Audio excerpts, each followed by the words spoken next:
নমস্কার বন্ধুরা, অর্ণব কিডস চ্যানেলে সবাইকে স্বাগত। চলে এসেছি আজকে দারুণ একটি রেসিপি নিয়ে, ডালিয়ার খিচুড়ি। দেখুন কত সহজভাবে আমি ডালিয়ার খিচুড়ি বানিয়ে আপনাদের দেখাই।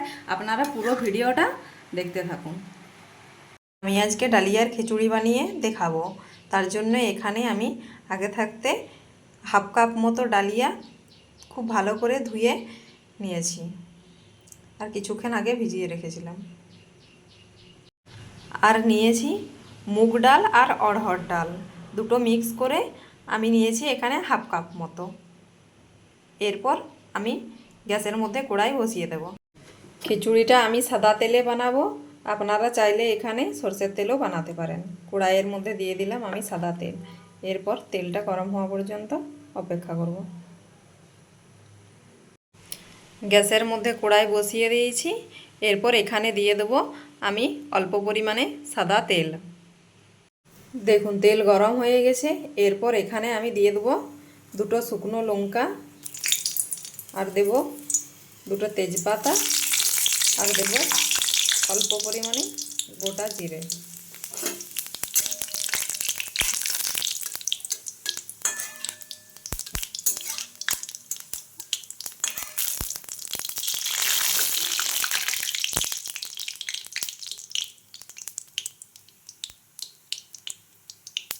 এরপর এখানে দিয়ে দেবো আমি কেটে রাখা সবজি।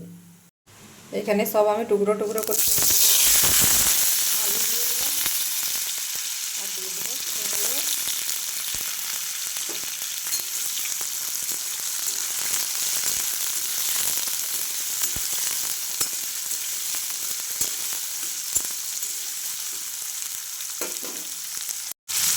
আর দেবো গাজর আর বিনস।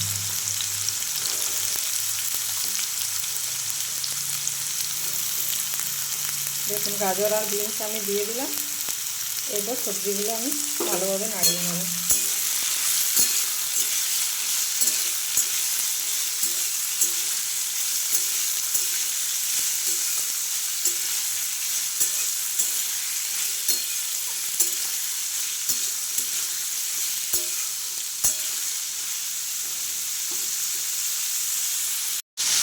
দেখুন সবজিগুলো আমি একটু ভেজে নিলাম। এরপর এখানে দিয়ে দেবো আমি অল্প পরিমাণে আদা কুচি।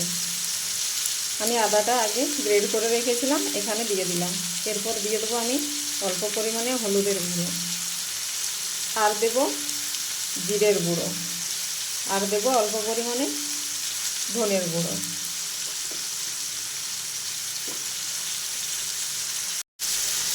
খুব ভালোভাবে এগুলো আমি নাড়িয়ে নেব। আপনারা যদি লঙ্কা খেতে চান অবশ্যই লঙ্কার গুঁড়ো দিতে পারেন। এটি আপনারা রাতে ডিনারে বলুন, সকালের ব্রেকফাস্টে বলুন, কিংবা লাঞ্চেই বলুন, আপনাদের এটি খেতে খুব টেস্টি এবং হেলদি। অবশ্য উপবাসের দিনে তো এটি খুবই ভালো।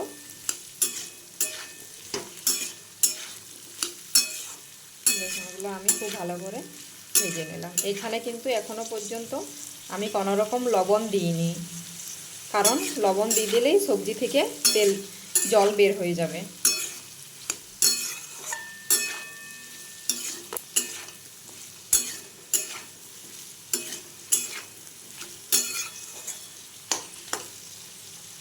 এরপর এখানে আমি দিয়ে দেবো আগে থাকতে ভিজিয়ে রাখা ডালিয়া আর মুগ ডাল। এখানে ডালিয়া আমি দিয়ে দিলাম, আর দিয়ে দেবো ডাল। মুগ আর অড়হর মিক্স করে আমি দিয়েছি, আপনারা চাইলে মুগও দিতে পারেন। এবারে খুব ভালোভাবে এগুলি আমি ভেজে নেব।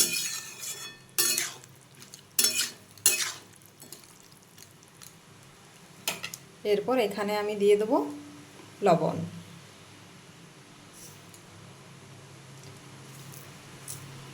আপনারাও ঠিক এরকমভাবে বানিয়ে খাবেন, দেখবেন এটা খুব হেলদি এবং টেস্টি, আর খুব সহজেই রেডি হয়ে যায়।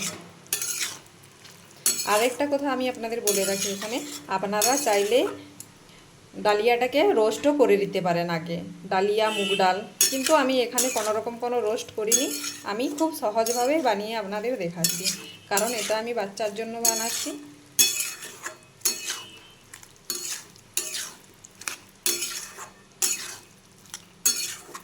কত সহজে পারফেক্টভাবে ডালিয়া রেডি হয়ে যাবে। এরকমভাবে কিছুক্ষণ আমি নাড়াচাড়া করে নিচ্ছি। ডালিয়া সেদ্ধ হতে বেশিক্ষণ লাগে না, তার জন্য সবজিগুলো আমি টুকরো টুকরো করে এরকমভাবে কেটে নিয়েছিলাম। আর যেহেতু আমার ভিজানো ছিল সেহেতু তো আরও কম টাইমের মধ্যে আমার ডালিয়া রেডি হয়ে যাবে।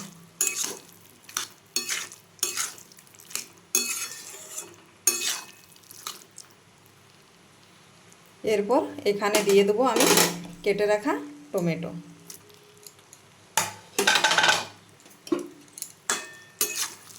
দেখুন কিছুক্ষণ নাড়াচাড়ার পর এখানে আমি কেটে রাখা টমেটো অ্যাড করে দিলাম। এরপরে টমেটোটা দিয়ে খুব ভালোভাবে আমি নাড়িয়ে নেব।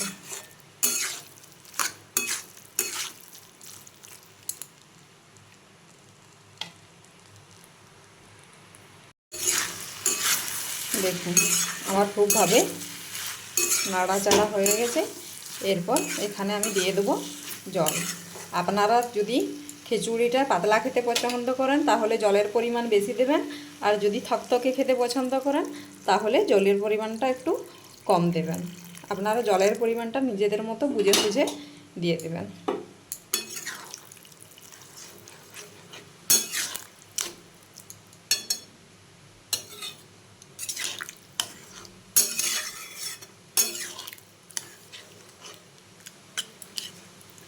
এরপর এটাকে আমি একবারে লো ফ্লেমে রান্না করে নেব।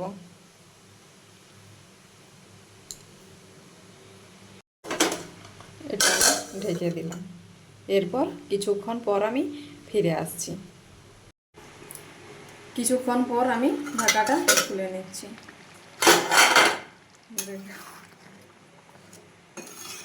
আমার খিচুড়ি প্রায় হয়েই এসছে। এটা মাঝে মধ্যে নাড়িয়ে নিতে হবে, কারণ এখানে তো মুগ ডাল দেওয়া আছে।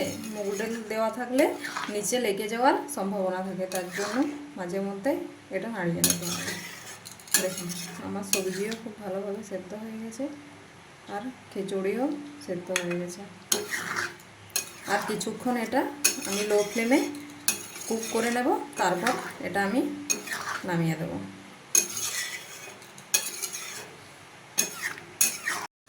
দেখুন আমার খিচুড়ি রেডি হয়ে গেছে। এরপর এটাকে আমি নামিয়ে দেব। তার আগে এখানে আমি দিয়ে দেবো টেস্টের জন্য অল্প পরিমাণে চিনি, আর দিয়ে দেবো খিচুড়ির স্বাদ বাড়ানোর জন্য 1 চামচ মতো ঘি এখানে আমি দিয়ে দিচ্ছি।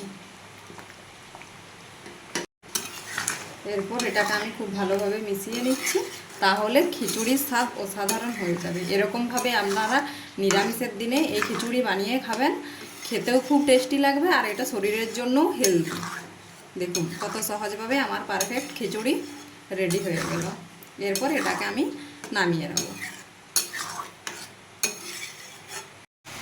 দেখুন আমার পারফেক্টভাবে খিচুড়ি রেডি হয়ে গেছে। এরপর এটা আমি পরিবেশন করব। এটি আপনারা বেগুন ভাজা, আলু ভাজা, গরম বেগুনির সাথেও খেতে পারেন, কিংবা শুধুও খেতে পারেন।